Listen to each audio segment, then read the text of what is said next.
Raja Hutan Misterius. Siang hari ini, suasana di hutan Flona begitu tenang. Masing-masing hewan memilih untuk beristirahat di rumah masing-masing. Namun, suasana tenang itu seketika berubah.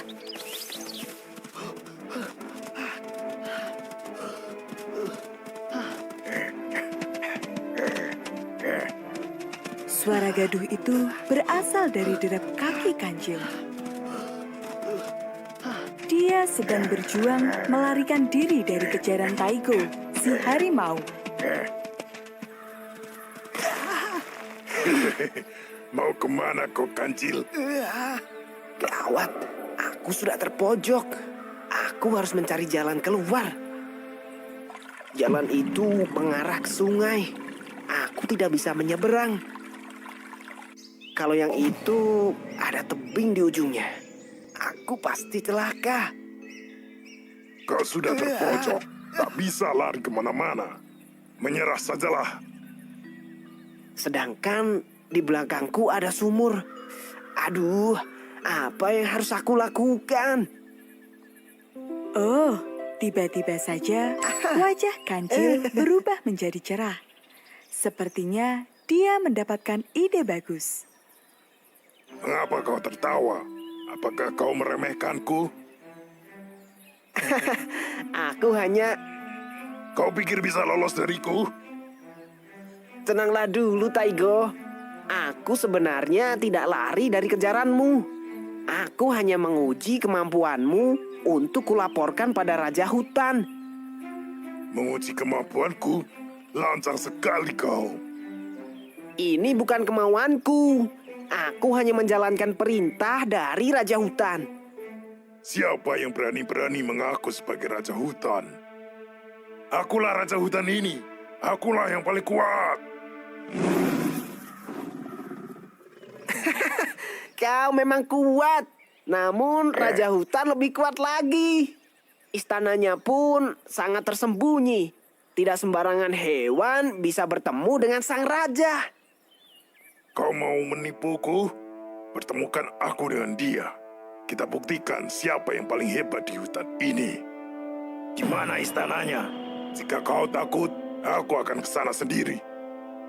Jalan masuk ke istana Raja Hutan hanya bisa lewat sumur ini saja. Tapi sepertinya tidak bisa, Taigo. Beliau sedang tidur siang. Beliau akan marah besar jika dibangunkan. Apa kau bilang? Cepat minggir. Aku akan menemui raja itu sekarang juga. Diamlah sebentar. Raja sedang bicara saat ini. Sepertinya dia mendengar ucapanmu barusan. Hah? Dia bilang apa? Raja Hutan, Raja Hutan. Taigo sudah berada di sini. Apakah Anda bersedia bertemu dengannya? Suaramu terlalu pelan, kancil. Minggir, biar ku panggil dia. Hei, Raja Hutan!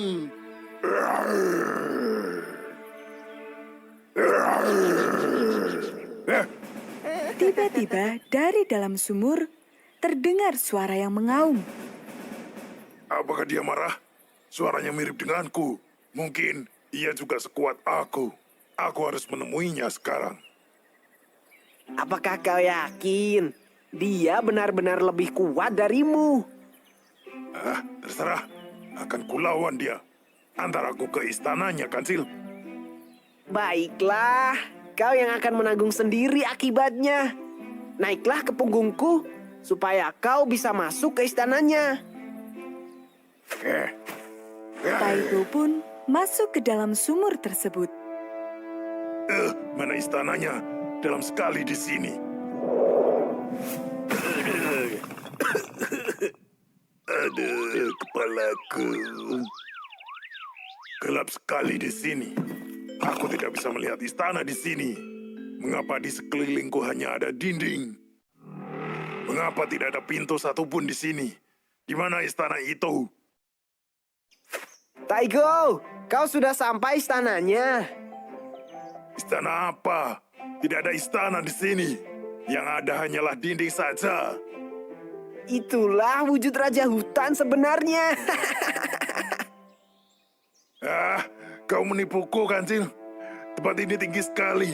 Keluarkan aku dari sini. Taiko tidak bisa keluar dari sumur tersebut. Sumur itu terlalu tinggi. Kancil pun lolos dari bahaya berkat kecerdikannya. Pesan dari cerita ini adalah selalu berpikir kreatif dengan memanfaatkan apa yang ada. Jangan jadikan keterbatasan menjadi penghalang.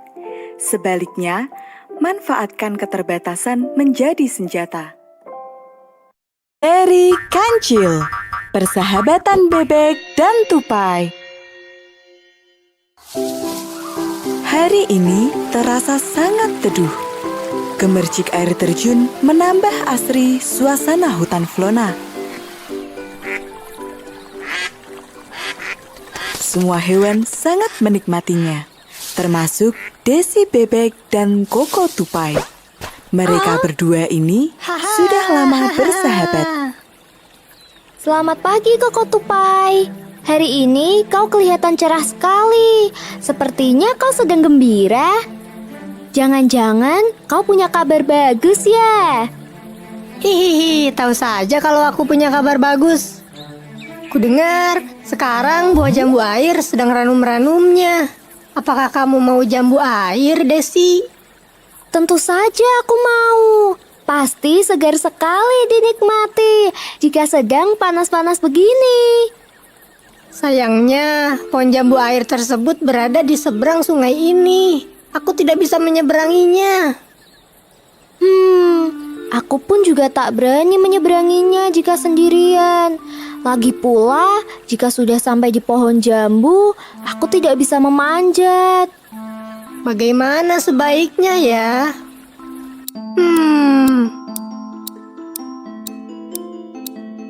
Bagaimana kalau meminta pendapat Kancil? Dia pasti punya ide bagus, Bunda. Ide bagus? Yuk, kita temui si Kancil. Oke, dia pasti mau membantu.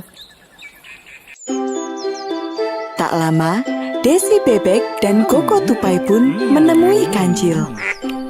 Selamat pagi, Kancil. Sedang sarapan? Selamat pagi, Koko. Selamat pagi, Desi. Tumben nih, pagi-pagi sudah kesini. Ada yang bisa aku bantu? Kami butuh pendapatmu, Kancil. Kami berdua hendak memanen jambu air yang ada di seberang sungai. Sekarang sedang ranum-ranumnya. Namun, kami memiliki kendala. Kami tidak bisa menyeberangi sungai.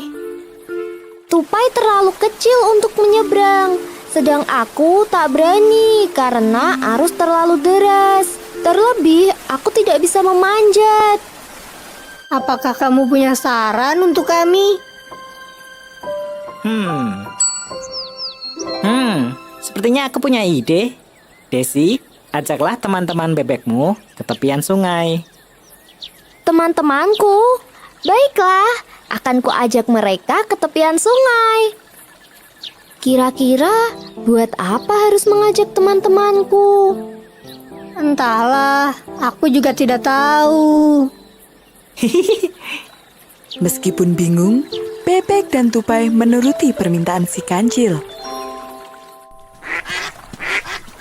Beberapa saat kemudian, Kancil, Tupai, dan para bebek sudah berada di tepi sungai. Nah, sekarang para bebek, masuklah ke dalam sungai dan berjajarlah dengan saling berpegangan. Para bebek menuruti perintah Kancil. Dengan hati-hati, mereka berjajar selebar sungai. Nah, Koko, sekarang kamu mempunyai jembatan. Lompatilah punggung para bebek untuk menyeberang. Ah, benar juga. Sekarang aku bisa menyeberang dan mengambilkan jambu untuk kalian semua. Tunggu sebentar ya, bebek. Aku akan mengambilkan jambunya untuk kalian semua. Dengan badan kecilnya, Koko Tupai memanjat pohon jambu dengan lincah. Wah, jambunya benar-benar segar. Pilihlah yang bagus-bagus, Koko. Sudah kupilihkan yang bagus-bagus nih. Kalian tangkap ya. Hop.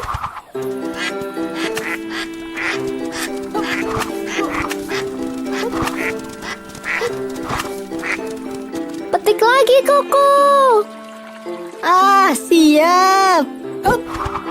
Sedikit demi sedikit, buah jambu itu menumpuk semakin banyak. Akhirnya, Koko Tupai, Bebek, dan Kancil pun dapat menikmati jambu air berkat hasil kerjasama yang kompak.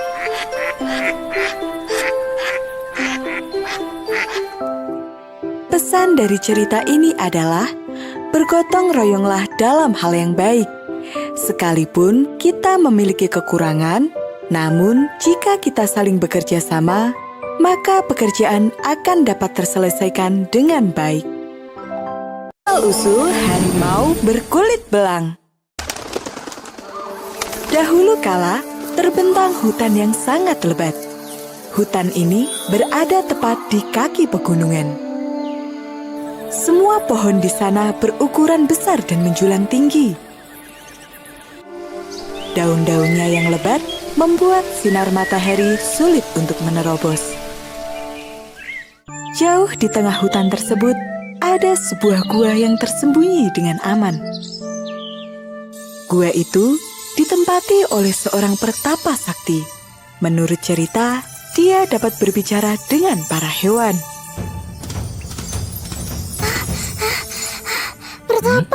Pertapa, tolong aku. Harimau mengejarku. Tenanglah, kelinci. Ceritakanlah dengan tenang. Harimau mengejarku. Ia ingin memangsaku. Tolong selamatkan aku. Kamu dikejar oleh harimau? Iya, Pertapa. Harimau itu telah memangsa teman-temanku. Tidak jauh dari mulut gua, terdengar suara gemerisik semak-semak dan suara ribut burung-burung di atas sana.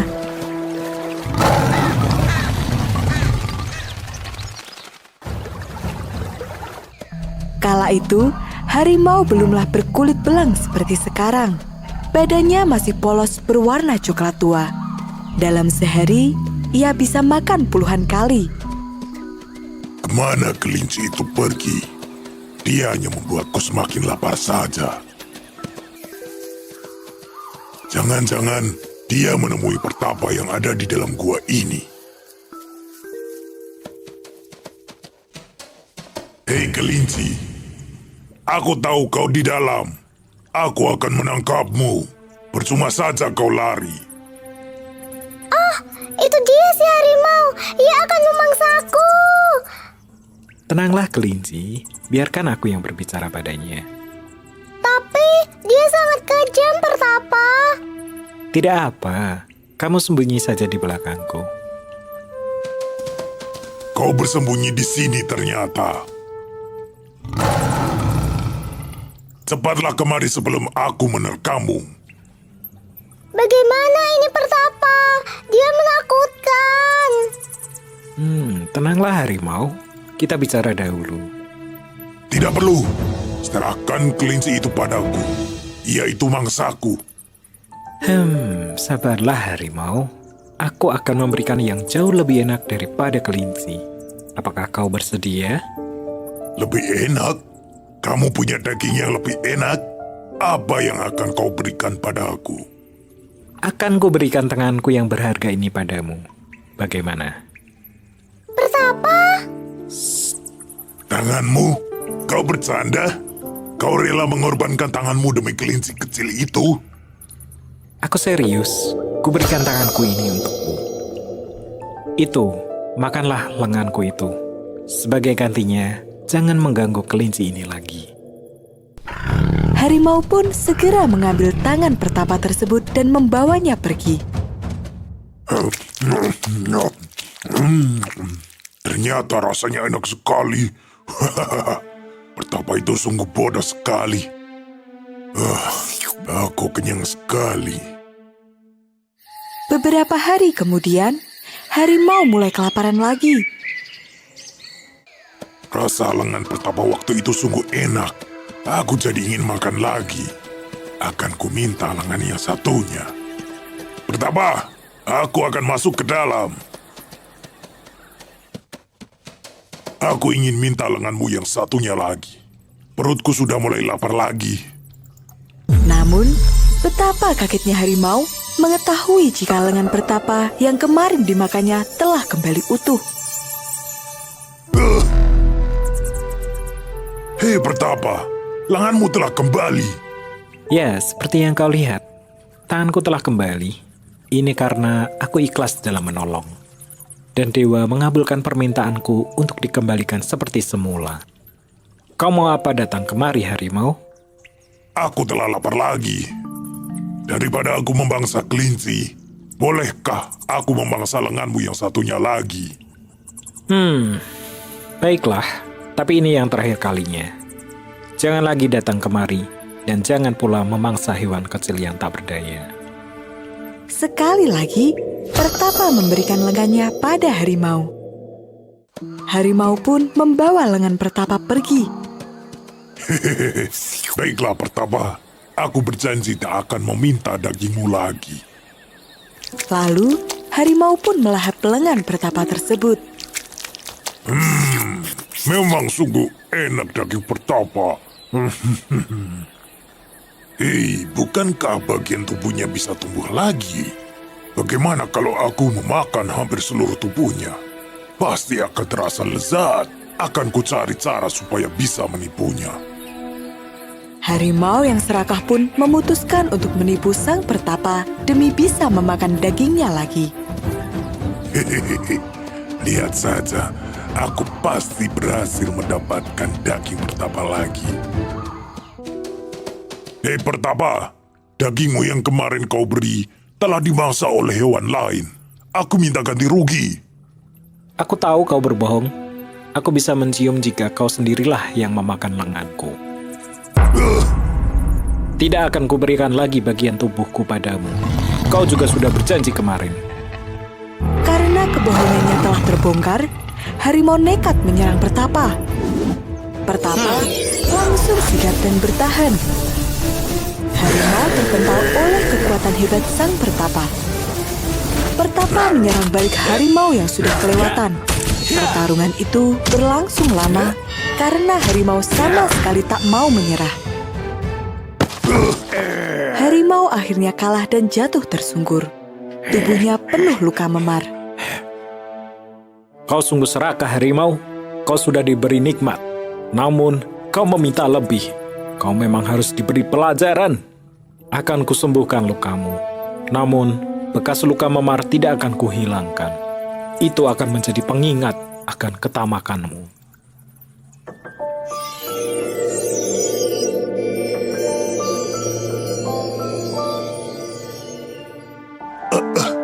Maafkan aku Pertapa. Aku sungguh salah. Begitulah, sejak saat itu, harimau mempunyai motif belang pada bulu di tubuhnya. Ia kini pun makan sehari 2 kali, tak sebanyak dulu. Pesan dari cerita ini adalah, bersyukurlah atas apa yang kau miliki. Jangan sampai ketamakan menyengsarakanmu.